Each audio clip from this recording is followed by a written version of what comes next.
Muy bienvenidos nuevamente a un repaso más de la lección de escuela sabática. En esta ocasión vamos a estudiar la lección número 5 que pertenece al segundo trimestre del año 2023. El título de esta lección es La buena noticia del juicio. Y el texto para esta semana lo encontramos en el libro de Apocalipsis, el capítulo 14 y el versículo 7, donde leemos de la siguiente manera. Decía a gran voz, teman a Dios y denle gloria, porque ha llegado la hora de su juicio, y adoren al que hizo el cielo y la tierra, el mar y las fuentes de las aguas. Una lección dividida en dos.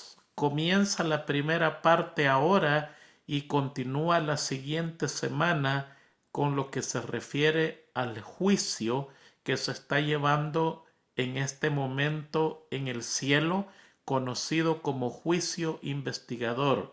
Una lección muy extensa. Vamos a ver si cubrimos lo más que podamos, muchas cosas importantes que dar para esta lección.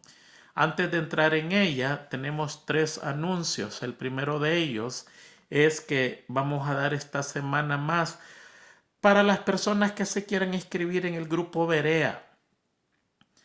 Este grupo tiene como fin compartir con ustedes los textos de la Biblia y del Espíritu de Profecía más impresionantes, interesantes e importantes para nuestra vida espiritual.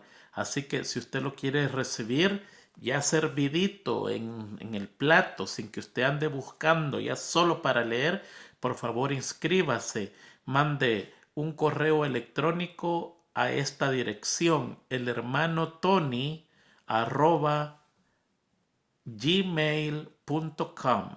Tony es con Y al final. Así que el hermano Tony @gmail.com. Y allí deje su nombre, su número de teléfono y el país a que pertenece, el número de teléfono para que lo podamos suscribir. El segundo anuncio que tenemos es que estamos en viaje misionero.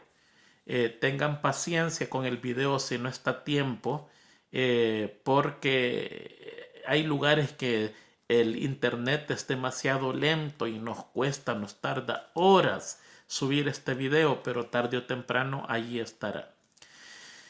Y el tercer anuncio que tenemos es que si usted quiere ver la escuela sabática, estas lecciones dadas por su autor en inglés, el pastor Mark Finley, nosotros tenemos el enlace en Escuela Sabática Maestros. Allí vaya y al final de la lección, después del viernes, ahí va a encontrar el video, le hace un clic al video y usted puede mirar este video del autor de estas lecciones a forma de conferencia. Muy interesante, se aprende muchísimo. Así que recuerde esas tres cosas. Escuela Sabática Maestros es la lección en PDF para usted. Ahí tiene ya todos los textos. Tiene también incluido el espíritu de profecía, solo de procesar, y para que usted estudie tranquilamente. Así que está invitado a hacer eso. Muy bien, vamos a entrar en la lección inmediatamente, que es las buenas noticias del juicio. ¿Por qué las buenas noticias del juicio? Porque todo juicio asusta al enjuiciado.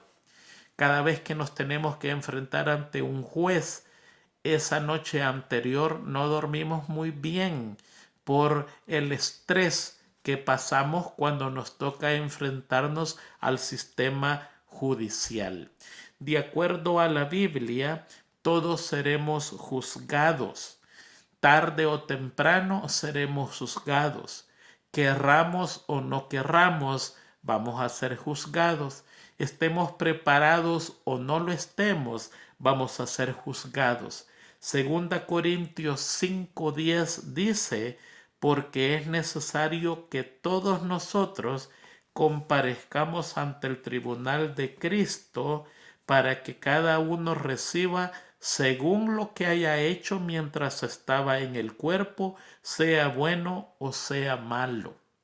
Fíjense que vamos a ser juzgados, querramos o no querramos, por todas las cosas que hicimos, sean buenas o sean malas. Muchas veces tenemos la costumbre de echarle la culpa a otras personas y a veces salimos victoriosos en este trama de culpar a otras personas, pero en el juicio divino va a ser una justicia total, porque en este juicio no hay mentira, no hay engaño. Hasta las cosas más secretas del corazón, Dios las conoce perfectamente. No tenemos a quien echarle la culpa, sino que a nosotros mismos. Las cosas buenas y las cosas malas que hagamos, vamos a ser juzgados por eso. Y muchos creemos que en una balanza se pone lo bueno y lo malo, y allí se va a medir qué hay más. Si hay más cosas buenas, entonces nos salvamos; si hay cosas malas, entonces nos perdemos. No, realmente somos juzgados por nuestras decisiones, por lo que escogemos en la vida. La vida de nosotros está formada de decisiones, y las decisiones que tomamos nos van a afectar en esta vida y en la vida futura. Y por eso es que no le podemos echar la culpa a nadie. Somos responsables cada quien de sus propias decisiones. Muchos dicen: yo soy así porque lo heredé de mi padre. Yo soy así porque mi madre perdía rápido los estribos y yo también rápidamente pierdo los estribos. Esto es heredado de mi mamá. Hay otros que dicen: yo nací enojado como mi papá. Son herencias genéticas. Hay mucha gente que dice: mi papá era alcohólico empedernido y yo tristemente saqué lo de mi papá. Otra gente dice: mi papá fumaba en cadenita uno tras otro y yo saqué esos genes que me dio mi papá. Hasta cierto punto tienen razón cuando decimos que nuestros padres nos heredan con una genética parecido a lo de ellos, pero hay algo en inglés que se llama epigenetic, así se llama en inglés, no sé en español cómo se llama, pero este estudio de epigenetic dice que a pesar que nosotros hemos heredado la genética de nuestros padres, es opcional si las activamos o no. Usted puede decidir si le da una indulgencia o la mantiene completamente apagado. Por el acto que su papá haya sido alcohólico, no quiere decir que usted es un alcohólico automáticamente. No, un día usted tiene que tomar la decisión y decir: mi papá fue alcohólico, yo no lo seré. O un día usted va a agarrar ese vaso de vino, se lo va a llevar a los labios y allí automáticamente activó los genes que heredó. ¿Se da cuenta? Entonces al final todos somos juzgados y todos somos responsables de nuestras propias decisiones. No podemos culpar a nadie más. Cada quien es responsable de lo que escogió ser en la vida. ¿Por qué el Apocalipsis dice que son buenas noticias de juicio? Por dos razones. La primera la encuentra en el libro de San Juan 5:22, donde leemos: porque el Padre a nadie juzga, sino que todo el juicio dio al Hijo. Nuestro juez será Jesucristo. Y la segunda razón la encuentra en primera de Juan 2:1, que dice: hijitos míos, estas cosas os escribo para que no pequéis. Y si alguno hubiere pecado, abogado tenemos para con el Padre, a Jesucristo el justo. Imagínese que usted es acusado de algo, un crimen o lo que sea, pues no puede ser tan grave como un crimen. un vandalismo, pero usted es acusado de algo y usted entra en el juzgado y de repente se da cuenta que el que está sentado como juez es su hermano mayor. Usted dice, es mi hermano mayor. Y se le pregunta, ¿dónde está tu abogado? No tengo abogado. Y su hermano mayor dice, bueno, no tenés abogado, entonces yo voy a ser tu juez y voy a ser también tu abogado defensor. ¿No cree usted que el corazón se le va a alegrar? Sí, definitivamente, porque ya sabe que el juez lo conoce, que el juez le tiene amor, es su hermano, y que él también lo va a defender, a pesar de que lo va a juzgar, también lo va a defender. Eso es exactamente lo que pasa en el libro de el Apocalipsis. El juez es nuestro hermano mayor. Tuvo tanto amor que dio su vida por nosotros. Y cuando nos enfrentamos donde Él dice, no tienes abogado, no tengo abogado. Aunque busques, no hay otro abogado, sino que yo soy tu abogado. Entonces yo seré tu juez, pero también te voy a defender. Por eso es que el Apocalipsis son buenas nuevas. Es algo para que nosotros no estemos asustados ni afligidos, sino que escuchemos las advertencias del Apocalipsis y nos preparemos para que en este juicio no enfrentemos a Jesucristo solamente como juez, sino que también como abogado. Hay dos maneras de enfrentar a Jesucristo, como amigo o como enemigo, como juez o como defensor. Él promete las dos cosas, pero si nos unimos a Él, aunque nos juzgue, es más nuestro abogado defensor que está dispuesto a ganar ese caso a costa de lo que sea, y ya lo comenzó a ganar, solo nos queda a nosotros aceptarlo como abogado. En Apocalipsis 14:7 encontramos el versículo de esta semana. Y dice, diciendo a gran voz, temed a Dios y dadle gloria. Eso lo repasamos la semana pasada. Temed a Dios es lo que pensamos y dadle gloria es lo que hacemos. Temed a Dios es lo que aprendemos intelectualmente y dadle gloria es lo que nos ponemos a hacer con lo aprendido. El diablo teme porque sabe, pero no le da gloria a Dios porque desobedece. Y aquí se nos dice a nosotros que aprendamos de Dios y una vez lo que hemos aprendido de Dios lo pongamos en práctica con nuestra vida. Eso fue la semana pasada. Pero ahora la lección se concentra en porque la hora de su juicio ha llegado.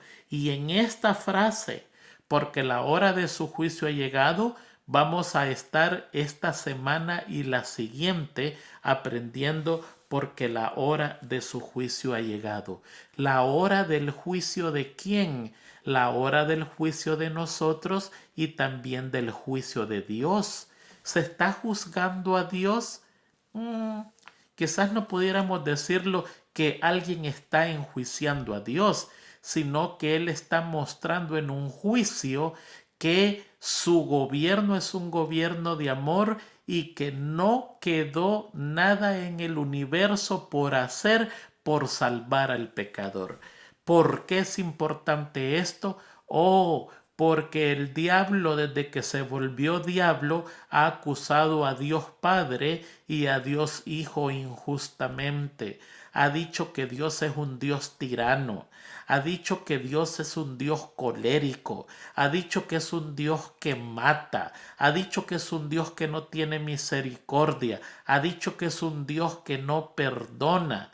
Ha dicho que es un Dios severo y que quiere obediencia y quiere adoración perfecta para Él, una adoración egoísta. Ha dicho que Dios no le permite a nadie tener libertad, sino que Él es terminal y lo que dice así es. Ha enseñado que todas las desgracias de esta tierra es culpa de Dios. Ha enseñado que la muerte fue culpa de Él porque Él dictaminó la muerte. Ha enseñado que la enfermedad es culpa de Él. Todo lo que pasa malo en esta tierra, el diablo ha enseñado que es culpa de Dios y culpa de Jesucristo, pero que no es culpa de Él. En este juicio, Dios va a probar que se hizo todo por el hombre, que no hay una cosa que el cielo no haya intentado para salvar al pecador, que Dios perdona, que Dios nos tiene amor, que Dios nos tiene misericordia. Todo lo que nosotros tenemos, el aire que respiramos, mire, hay que cuidar nuestro ambiente, pero dice el Espíritu de Profecía que en su misericordia Dios limpia nuestra atmósfera para que no nos envenenemos. El grano que crece, esa semilla que se siembra y brota y produce fruto, es un milagro de Dios. El oxígeno que tenemos es un milagro de Dios.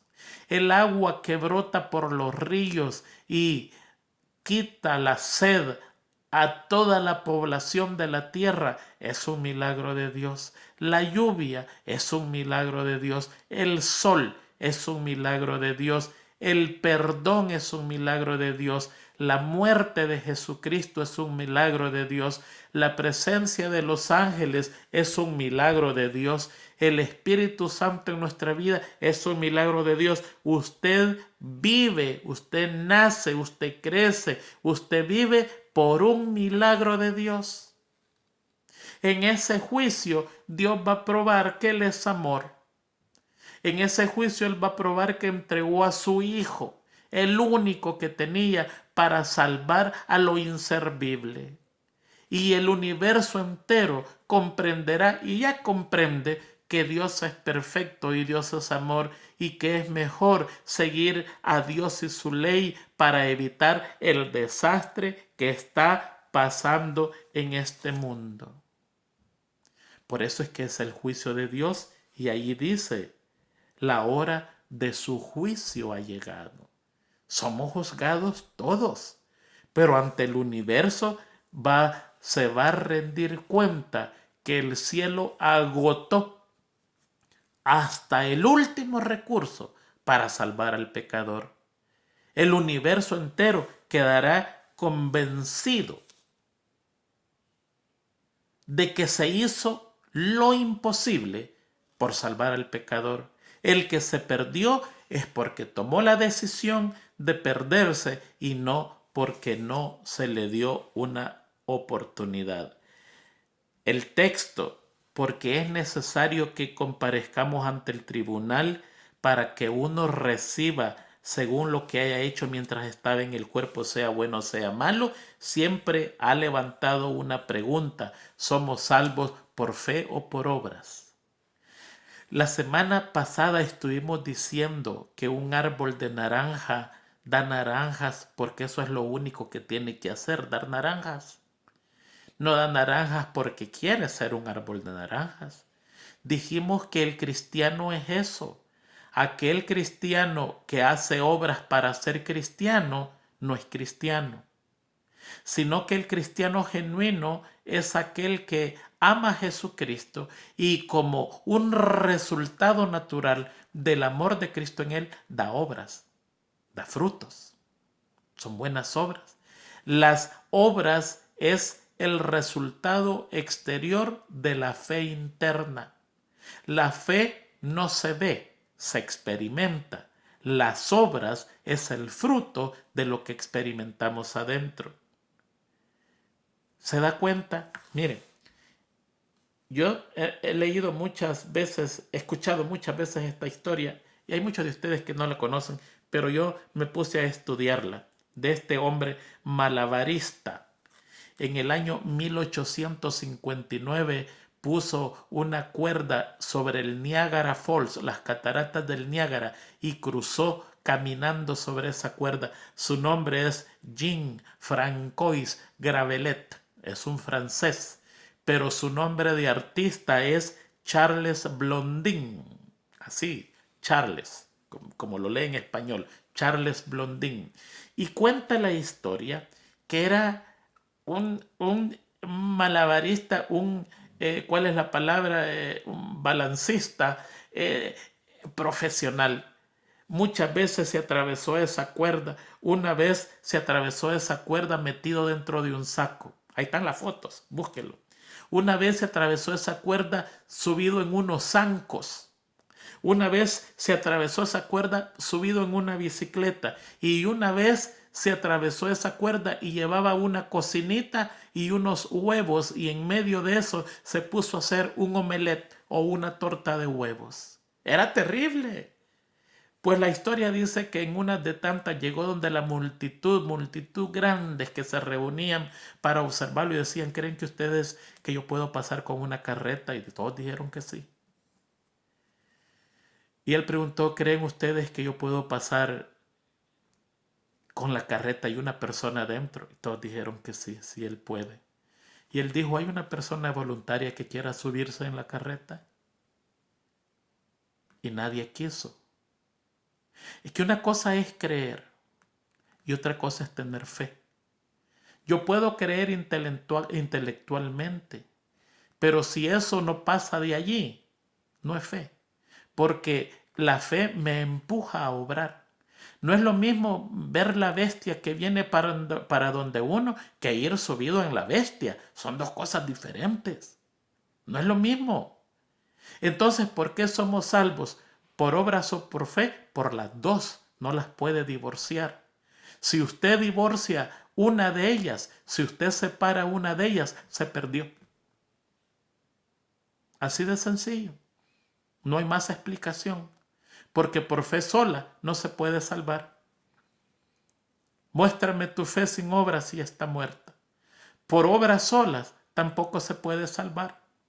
Necesita creer en Jesucristo. Y cuando cree en Jesucristo en verdad, entonces automáticamente, sin esfuerzos, sin hacer para ser visto, automáticamente su vida va a dar buenas obras porque Jesucristo vive en usted. La fe interna tiene su fruto externamente por medio de las obras. Ese es día domingo y lunes. Vamos a ir al día martes. El día martes, el autor de la lección nos lleva a Daniel 7. El Apocalipsis y el Daniel van juntos. Uno revela a uno y el otro revela al otro. Más bien dicho, Daniel es la profecía, Apocalipsis es la revelación. Pero para que sea revelado, usted necesita la profecía. Y para saber lo que la profecía dice, usted necesita la revelación. O sea, se necesitan mutuamente. En Daniel 10:7, el día martes dice una escena magnífica. Y allí encontramos dos cosas interesantes. Allí hay la historia de los reinos que han subido y los reinos que han caído. En los primeros 8 versículos usted encuentra que Babilonia subió, cayó, que Medo y Persa subió y cayó, que Grecia subió y cayó, que Roma subió y cayó, y así hasta el final del mundo. Pero en el versículo 9 usted encuentra algo muy interesante aparte de esa historia, y lo vamos a leer. Vamos a leer. Estuve mirando hasta que fueron puestos tronos. Esos tronos son movibles, ¿sí?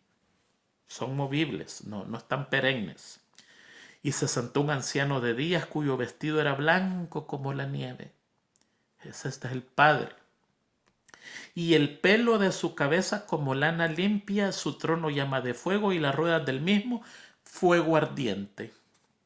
Un río de fuego procedía y salía de delante de él, y millares le servían, y millones de millones asistían delante de él. El juez se sentó y fueron los libros abiertos.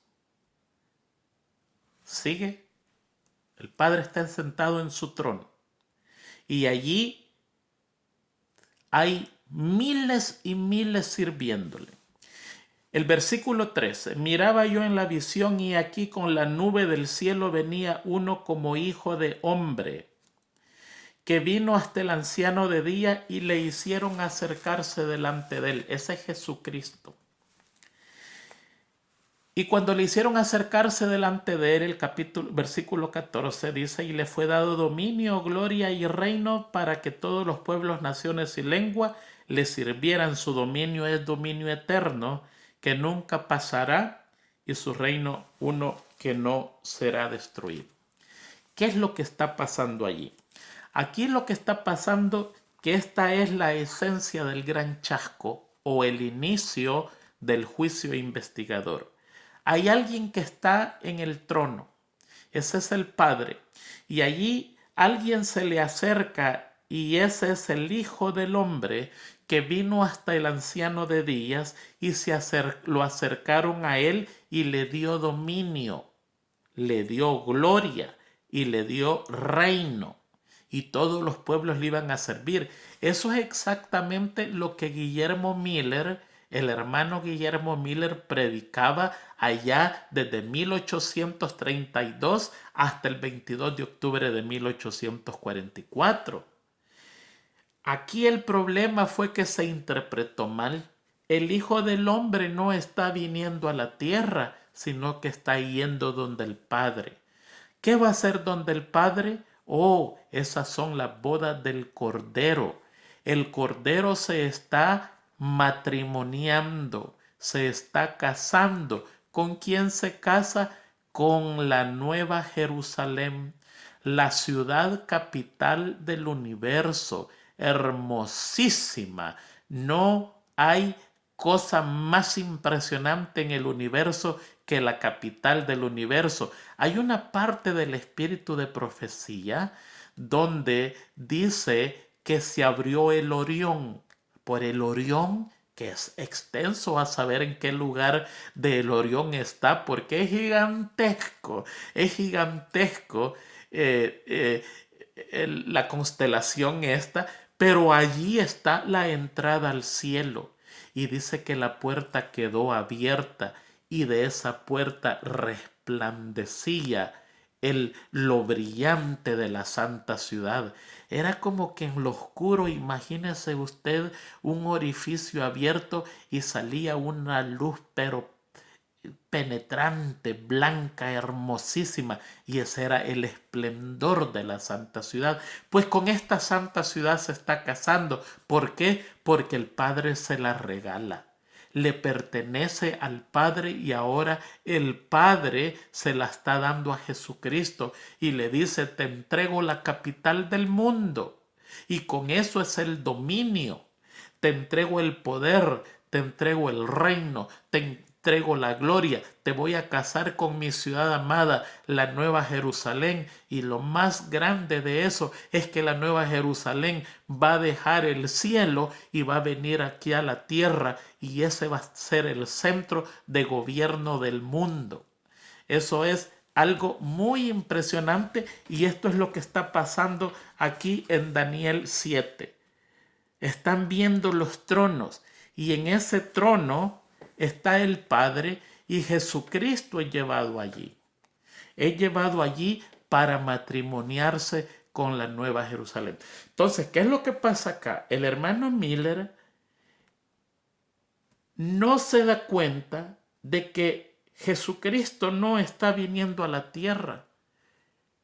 No se da cuenta que Jesucristo está llegando donde el Padre.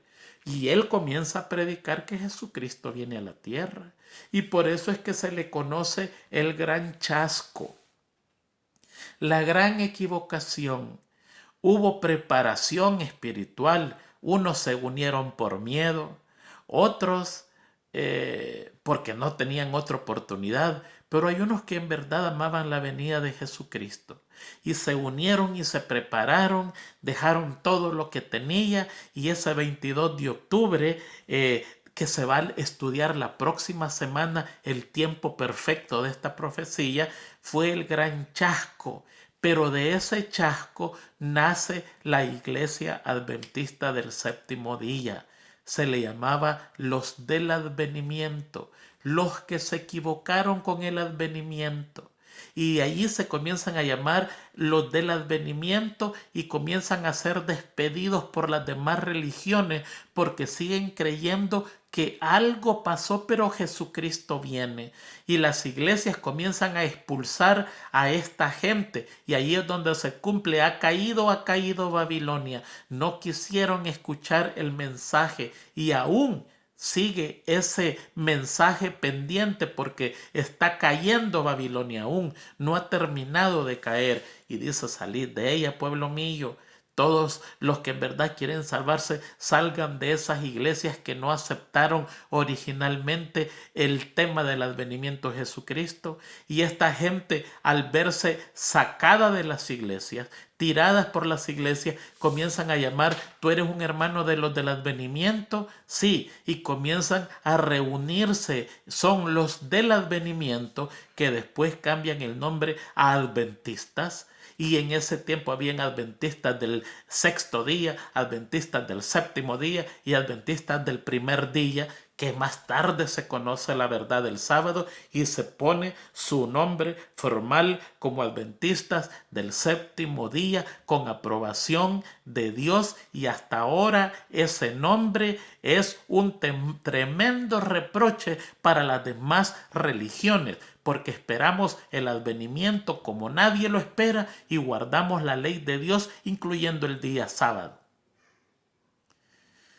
Tristemente, las demás religiones no esperan el advenimiento de Cristo, esperan un milenio de paz. Y nosotros esperamos el advenimiento de Jesucristo, y por eso es que nuestro nombre es un reproche. Y fue inspirado por Dios de acuerdo al espíritu de profecía. Iglesia Adventista del Séptimo Día. De un chasco nace. Así nació la iglesia cristiana, de un chasco. Mientras su líder, su gran líder, pendía de la cruz, estos estaban escondidos, chasqueados, con miedo, con temor, y no sabían la fiesta que había en el cielo, porque era el nacimiento de la religión que tendría las buenas nuevas para este mundo que lo necesitaba urgentemente.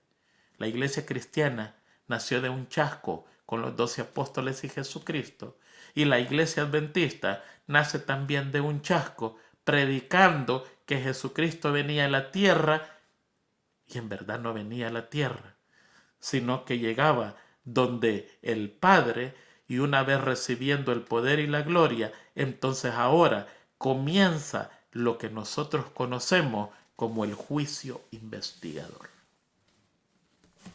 Vamos a pasar al día miércoles. Un vistazo al cielo, y allí se nos lleva a Apocalipsis 4. Y aquí en Apocalipsis 4 está pasando algo bien interesante y la lección queda inconclusa porque se va a continuar la siguiente semana. Día miércoles estudia Apocalipsis 4 y día jueves estudia Apocalipsis 5. Y vamos a ver qué es lo que nos está diciendo aquí en Apocalipsis 4. Dice, versículo 1, después de esto miré y aquí una puerta abierta en el cielo. Hay una puerta abierta para usted y para mí. Necesita ayuda, hay una puerta abierta en el cielo. Y la primera voz que oí como de trompeta, hablando conmigo, dijo, sube acá y yo te mostraré las cosas que sucederán. Y al instante yo estaba en el espíritu, y aquí un trono establecido en el cielo, y en el trono uno sentado. Y ahí da la descripción de del que está sentado. Era semejante, el aspecto semejante a piedra de jaspe y de cornalina. Había un arco iris alrededor del trono. Y era semejante en aspecto a la esmeralda. Ese es el primer personaje que encontramos. El versículo 4 dice, y alrededor del trono habían 24 tronos, y vi sentado en los tronos a 24 ancianos, vestidos de ropa blanca con coronas en sus cabezas.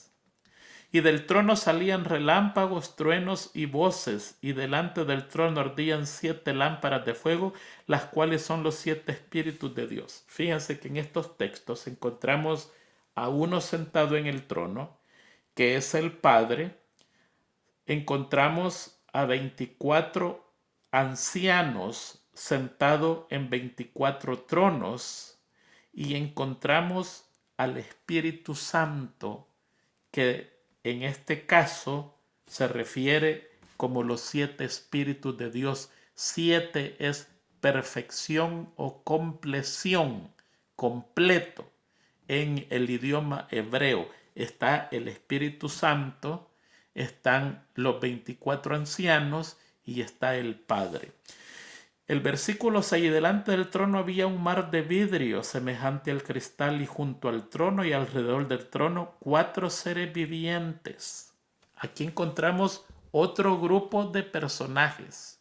Son 4 seres vivientes. El primer ser viviente era semejante a un león, el segundo semejante a un becerro. El tercero tenía rostro como de hombre, y el cuarto era semejante a un águila volando. Y los 4 seres vivientes tenían 6 alas, y no cesaban día y noche de decir: Santo, santo, santo es el Señor Dios Todopoderoso, el que era y el que ha de venir. Y siempre que aquellos seres vivientes daban gloria y honra y acción de gracias al que está sentado en el trono, el que vive por los siglos de los siglos, los 24 ancianos se postraban delante de él que estaba sentado en el trono, y adoran al que vive por los siglos de los siglos, y echan sus coronas delante del trono diciendo: Señor, digno eres de recibir la gloria, la honra, el poder, porque tú creaste todas las cosas, y por tu voluntad existen y fueron creadas. Fíjense qué cosa más interesante. Aquí en este capítulo usted encuentra que hay 4 personajes diferentes, pudiéramos decir. Uno es el Padre, otro es el Espíritu Santo, el otro es los 24 ancianos, y otros son los 4 seres vivientes.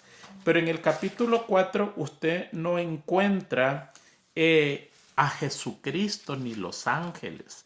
Allí no están. ¿Qué está pasando en el capítulo 4? Fíjense que el deseado de toda la gente habla del capítulo 4. La página 772 y 773. Y dice allí: todo el cielo estaba esperando para dar la bienvenida al Salvador a los atrios celestiales, mientras ascendía y iba adelante, y la multitud de cautivos liberados en ocasión de su resurrección.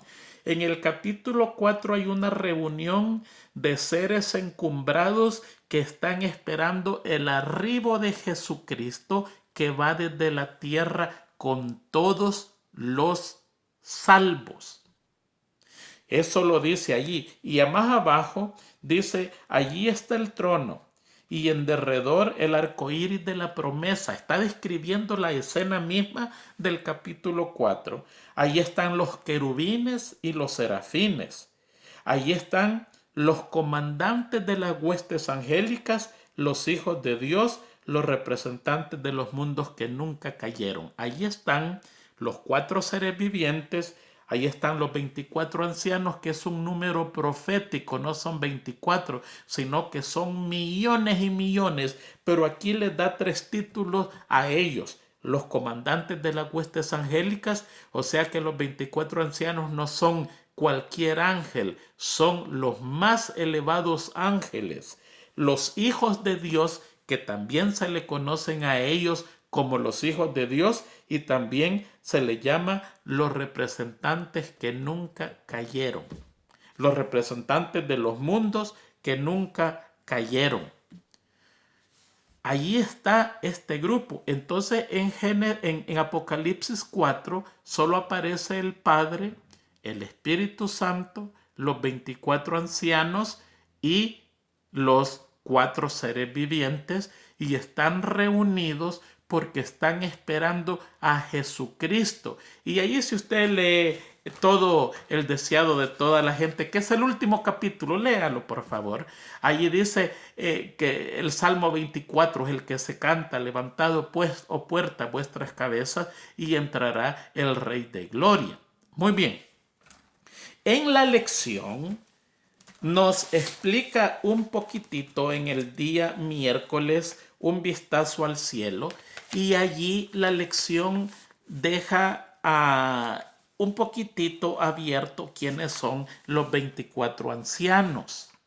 Dice la lección en el día miércoles, en el tercer párrafo al final, dice: estos 24 ancianos podrían tal vez representar a todos los redimidos que un día se regocijarán alrededor del trono de Dios, o tal vez representen a los que resucitaron de la resurrección de Cristo y que ascendieron al cielo con Él.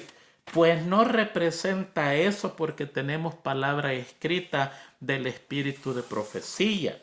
En el texto que acabo de leer dice que en el capítulo 4 hay 4 grupos de gente reunidas: el Padre, el Espíritu Santo, los 24 ancianos y los 4 seres vivientes.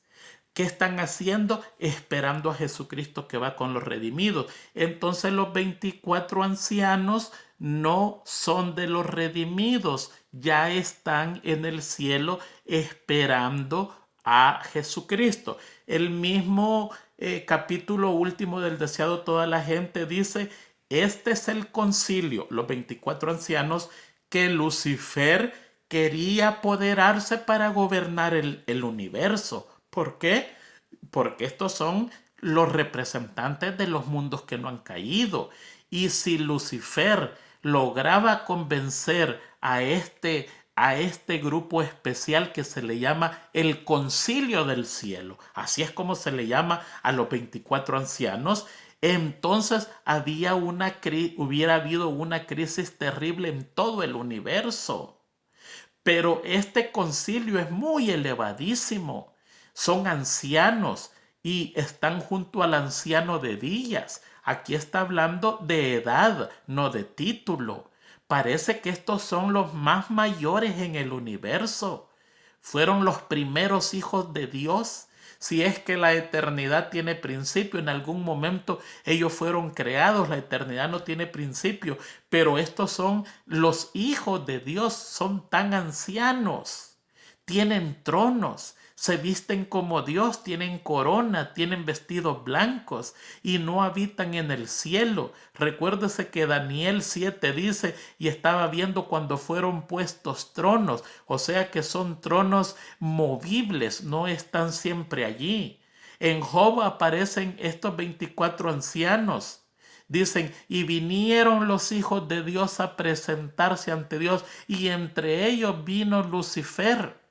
Lucifer llegó como representante de este mundo, aunque no era el representante de este mundo. Él había usurpado este lugar. ¿Quién era el representante de este mundo? ¿Alguno de estos ancianos? No. El espíritu de profecía dice que era Adán. Adán iba a representar este mundo, porque los habitantes de este mundo es una raza especial, una clase especial de habitantes que tienen el poder de procrearse. Y Adán había sido el encargado de ser el representante del mundo. En pocas palabras, Adán iba a ser uno de esos 24 ancianos. Y lo va a terminar siendo. Lo dice el espíritu de profecía. No dice uno de los 24 ancianos, pero va a terminar siendo con su papel que al principio se le dio. Pero entre ellos iba Satanás, y ahí es donde se le pregunta: ¿de dónde vienes? Y él dice, y después de ahí de andar por la tierra. Y después dice, y otra vez se vinieron a presentar los hijos de Dios y entre ellos llegó Satanás. ¿Se acuerdan la segunda vez? Este es el concilio que toma las decisiones no porque Dios no sabe, sino porque Dios así lo quiere y le gusta que sus hijos participen. Este concilio ha tomado varias decisiones. Este concilio fue el que dictaminó, revisó a Lucifer, dice el espíritu de profecía, y dictaminó que en él había maldad. ¡Ah, qué cosa más impresionante! No fueron engañados por Lucifer. Miren, hermano, a veces nosotros creemos que el pecado del mundo es una cosa de aquí del mundo. No, es un problema universal. A veces nosotros decimos por qué Dios no mató al diablo al no más pecar. Y la respuesta más común que escuchamos es porque nadie iba a entender y se iba a obedecer a Dios por miedo y no por amor. Pero fíjese que estudiando profundamente el espíritu de profecía dice que si Dios hubiera aniquilado a Satanás, que era lo más fácil hacer, la rebelión hubiera sido universal. No hubiera habido solo el planeta Tierra, quizás miles y millones de planetas en rebeldía. Hubiera sido terrible. Hubiera sido un problema increíble. Y Dios dijo, no, déjenlo. Que el mundo, que los mundos, que el universo entero se dé cuenta las consecuencias del pecado. Al principio ni Satanás sabía para dónde iba. Ni Satanás tenía idea lo que estaba haciendo. Y con el tiempo, el universo entero ha tenido a este mundo en una pantalla gigante donde contemplan cada desastre, cada guerra, cada enfermedad, cada muerte, cada miseria. Contemplaron la caída del hombre, contemplaron el diluvio, contemplaron la muerte de Jesucristo, han contemplado lo abusivo que es Satanás, han contemplado que es un mentiroso y es un asesino, y todo el mundo, todo el universo ha dicho, en verdad vamos a seguir a Dios por amor, porque hemos visto que Satanás está equivocado y es una desgracia desobedecer a Dios. ¿Se da cuenta? Pues los 24 ancianos ya están allí. Y aquí la lección dice que podrían ser, mira hermano, nosotros tenemos el espíritu de profecía para leerlo y aprender y como iglesia adventista del séptimo día no estar danzando con nuestras respuestas. Los que danzan con las respuestas bíblicas son de otra religión. Nosotros los adventistas del séptimo día no nos damos el lujo de danzar en la respuesta. Nuestras respuestas son precisas, son perfectas, son exactas, son concisas, son al grado. ¿Sabe por qué? Porque tenemos la Biblia y es respaldada por el espíritu de profecía. Hay muchos lugares donde yo le puedo probar que estos 24 ancianos no son humanos. Le voy a probar dos rápidamente. Mire. Le voy a leer dos textos nada más. Aquí hay mucho para leer. Y ya llevamos 48 minutos. En Apocalipsis 5 dice así. Y uno de los ancianos me dijo, no llores. Apocalipsis 5 está hablando de que el sello nadie lo puede abrir. Que el rollo con 7 sellos nadie lo puede abrir. Y ahí estaba la historia de todos los países. Y Juan estaba angustiado porque no había nadie capaz. Y cuando él estaba llorando se le acerca un anciano y le dice, y uno de los ancianos, dice la Biblia, me dijo no llores. He aquí que el león de la tribu de Judá, la raíz de David, ha vencido para abrir el libro y desatar sus 7 sellos. Eso es la Biblia. Vamos al espíritu de profecía. Dice, este pergamino estaba escrito por dentro y por fuera. Juan afirmó, y lloraba yo mucho porque no había hallado a ninguno digno de abrir el libro, ni de leerlo, ni de mirarlo. La visión de Juan impactó en sobremanera su mente. El destino de cada nación se hallaba en ese libro. Juan se angustió por no hallarse un ser humano o angélico que pudiese leer la palabra o aún de mirar el libro. La agonía y el suspenso de su alma aumentaron hasta el punto que uno de los ángeles fuertes se compadeció de él y colocándole la mano encima le dijo con certeza: no llores. He aquí que el león de la tribu de Judá, la raíz de David, ha vencido para abrir el libro y desatar sus 7 sellos. Estos no son humanos, son uno de los ángeles fuertes. No son ángeles cualquiera, no son querubines ni serafines, porque esos son miembros de los 4 seres vivientes, son serafines. Estos son los ángeles excelsos en fuerzas, soberanos, supremos, mayores. Los hijos de Dios, los 24 ancianos. Espíritu de profecía. No podemos estar danzando con una respuesta. Siguiente. En el mismo capítulo 7, allá aparecen de nuevo los 24 ancianos. Versículo 13, 7:13. Entonces uno de los ancianos habló diciéndome: estos que están vestidos de ropas blancas, ¿quiénes son y de dónde han venido? Yo le dije: Señor, tú lo sabes. Vamos ahora al espíritu de profecía. La primera cita que les leí está en Manuscript Releases, volumen 12, página 296. Y el que les voy a leer en este momento está en la revista Signs of the Times, diciembre 22 de 1887. Este contesta Apocalipsis 7:13, donde le dice: y estos que vienen y el anciano le dijo, y uno de los ancianos habló diciéndome: estos que están vestidos de ropa blanca, ¿quiénes son y dónde han venido? Ahora vamos al espíritu de profecía. Juan contempla una compañía innumerable, preciosa, refinada y pura, que rodea el trono de la majestad celestial. El ángel le pregunta a Juan: estos que están vestidos de ropa blanca, ¿quiénes son y de dónde han venido? Y Juan le responde: Señor, tú lo sabes. Entonces el ángel declara: estos son los que han salido de la gran tribulación y han lavado su ropa y las han emblanquecido en la sangre del Cordero. ¿Se dio cuenta? Y aquí puedo mencionarle otros 5 párrafos más, Biblia y espíritu de profecía, donde el espíritu de profecía anota contundentemente que los 24 ancianos en verdad son ángeles excelsos en fuerzas. Un ángel que nosotros ni siquiera conocemos. Es más, estos ángeles, según el libro de Apocalipsis, los ve Juan con sus incensarios llenos, que son las oraciones de los santos, porque ellos reciben las oraciones de nosotros y las presentan ante el Padre. Están trabajando constantemente por nosotros.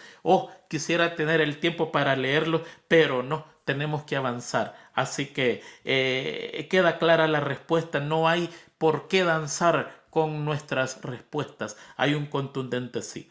También ahí hay 4 seres vivientes. Aquí en están 4 seres vivientes. Y uno tiene rostro de león, uno de hombre, el otro de becerro o buey y el otro de un águila volando. Mire qué cosas más extrañas, son serafines. ¿Okay? Qué cosas más extrañas. ¿Quiénes son estas personas? ¿Quiénes son estos seres, más bien dicho? Mire, estos seres representan el ministerio completo de Jesucristo. Se lo voy a explicar rápidamente. En número 2, si usted lo lee, todo el capítulo, el libro de Números, el capítulo 2, Dios le ordena a Moisés cómo van a acampar al pueblo de Israel en el desierto. Le dice: el santuario va a quedar al centro, al oriente va a estar Judá, Rubén va a estar al sur, Efraín va a estar al occidente y Dan al norte. Y estas 4 tribus van a tener 4 banderas, 4 estandartes. Eso es todo lo que la Biblia dice. Ahí hay 4 estandartes.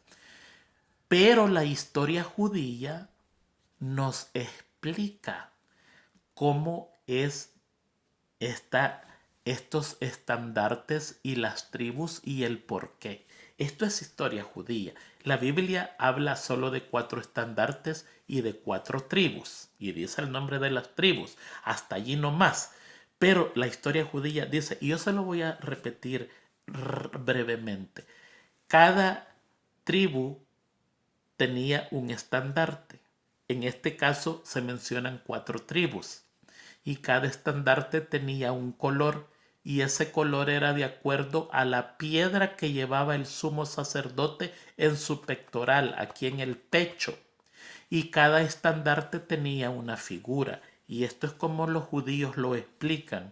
Judá tenía un estandarte color verde, porque la piedra del sacerdote era esmeralda, y ellos tenían como figura un león.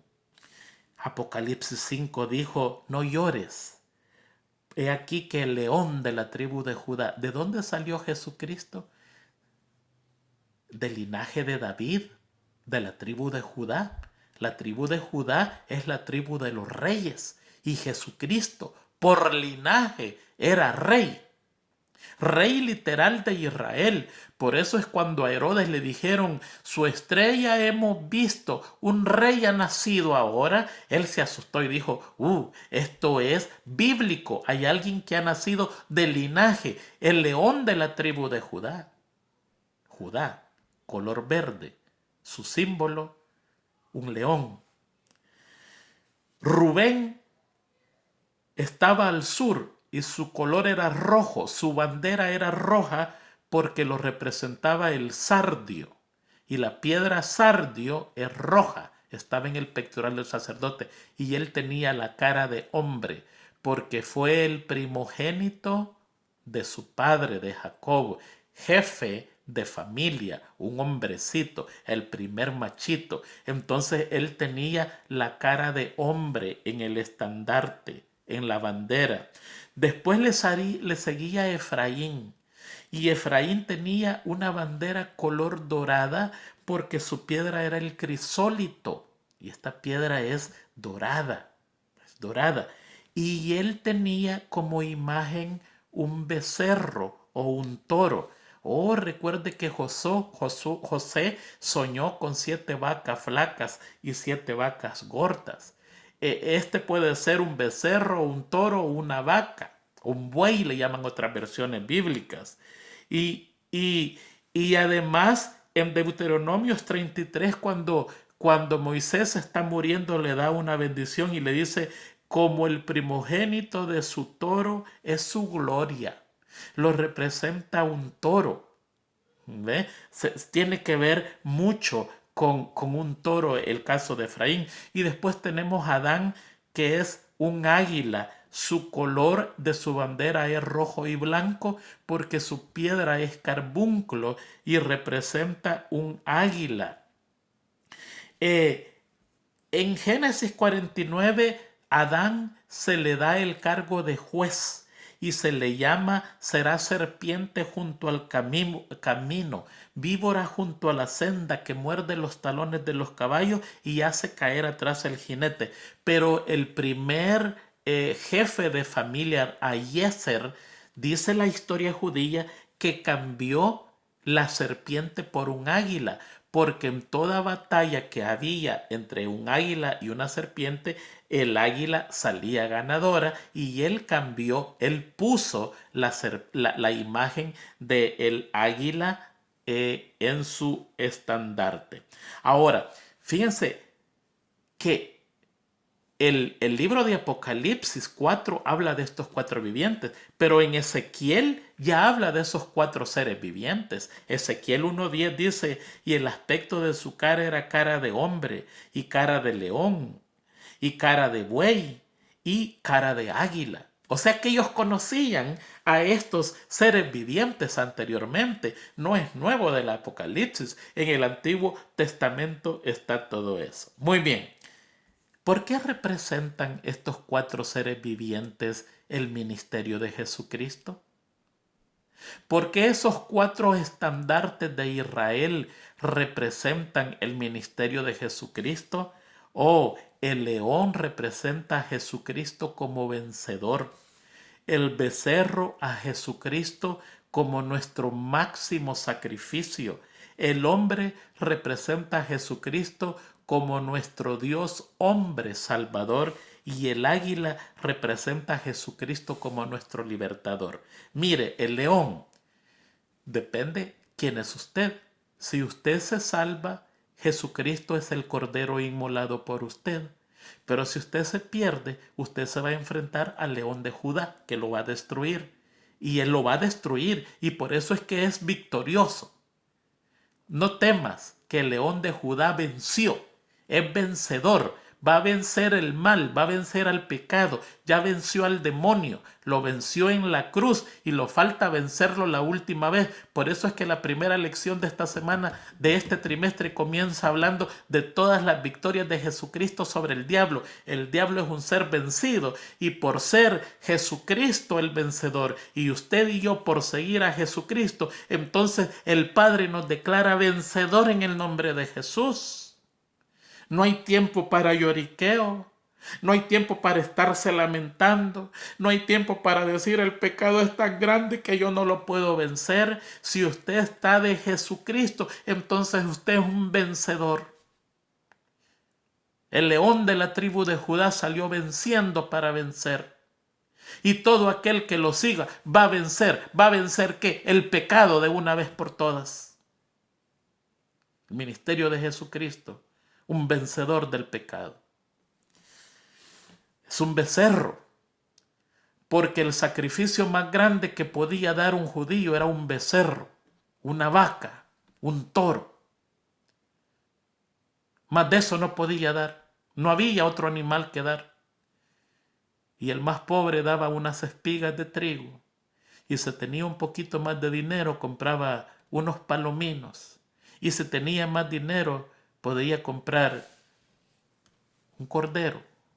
Y si era riquísimo o una fiesta especial, se entregaba lo mejor, un becerro, un toro.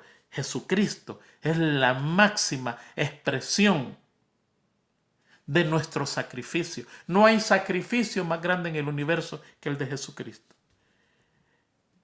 El rostro de un hombre es de aquel que dejó su gloria en el cielo y tomó su forma y mi forma para convertirse en hombre y ser nuestro Dios hombre salvador.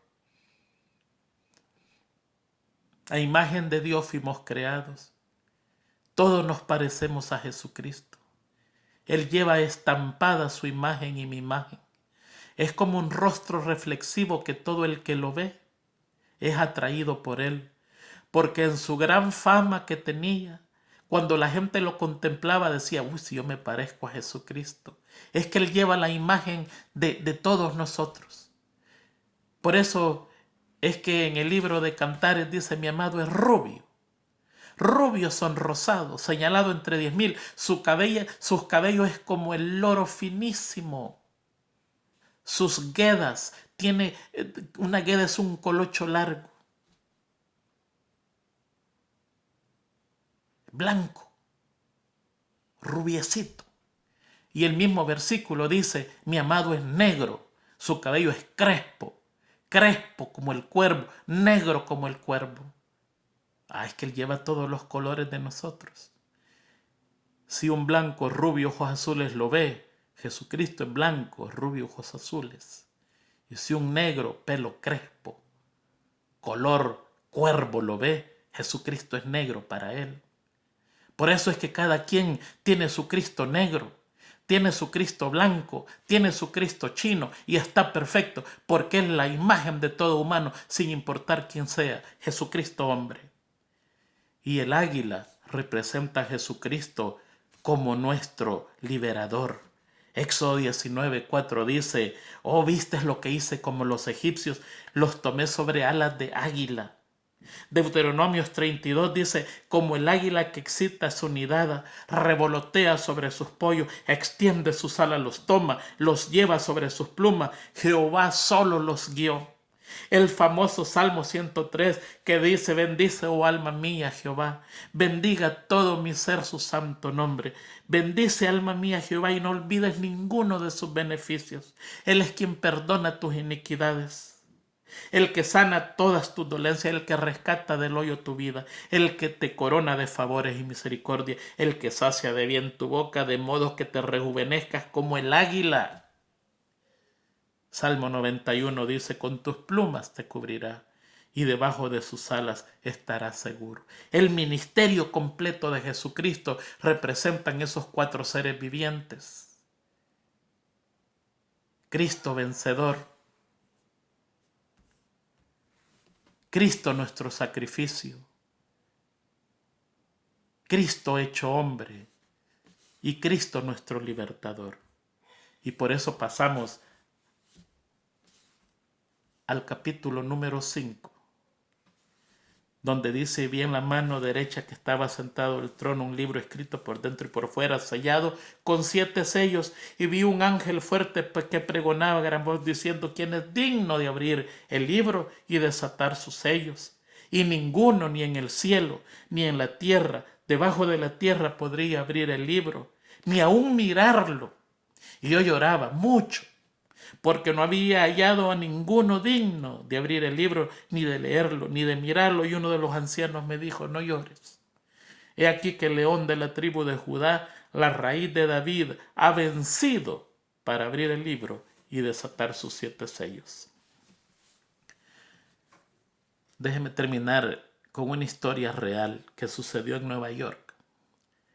Había un juez famoso por su misericordia y su justicia. Y mientras estaba atendiendo un caso grande, le llevaron a un hombre que lo estaban acusando de robar. Se había robado unas cuantas lofas de pan. Y lo presentaron y le dijeron, este hombre ha robado. Este juez lo contempló y le dijo, ¿es verdad que has robado? Sí, le dijo. ¿Tú robaste ese pan? Sí. El panadero lo vio robando, apretó el botón de emergencia, la policía llegó y lo arrestó. ¿Cómo te consideras?, le dijo. Me considero culpable. Ok, le dijo. ¿Por qué robaste? Y el hombre le dijo, mira, tengo meses buscando trabajo. Tengo mi esposa y 4 niños. Se me acabó el dinero. No tengo trabajo. Y en un momento de maldad, pues no me quedó otra que llevarme ese pan. Por eso me lo robé. Y el juez le dijo, está bien, has cometido un error y te voy a dar la pena para tu error. En esos tiempos eran $50 para este hombre que no tenía nada. Tú pagarás $50 de multa por tu acto, le dijo.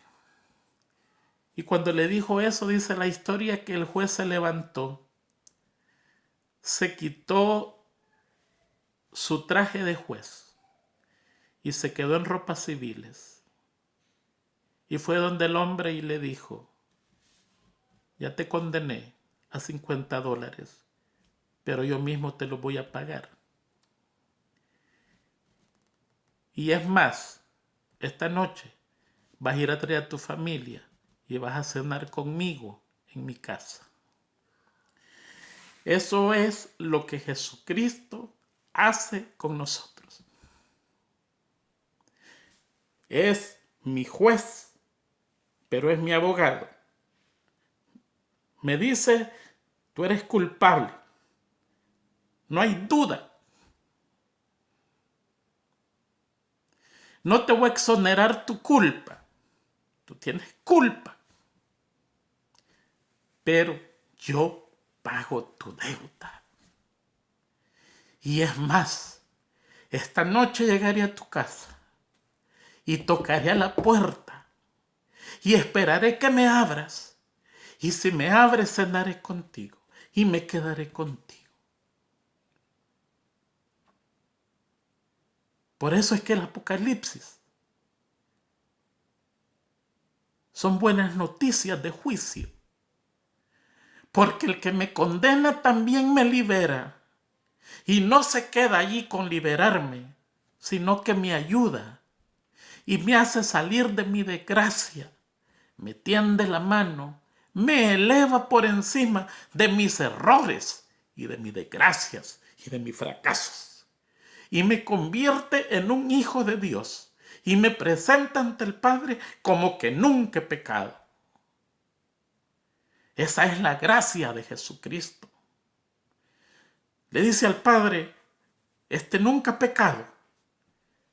Mi sangre ya lo perdonó y te lo presento a ti como un ser sin manchas. Buenas nuevas sí lo son. Que Dios te bendiga. Que nos encontremos ese día glorioso. Que no vamos a llegar porque fuimos buenecitos, no. No vamos a llegar porque dimos dinero y dimos dinero. No, vamos a llegar al cielo por la bendita sangre de Jesucristo. Si lo crees, eso es ser salvado por fe.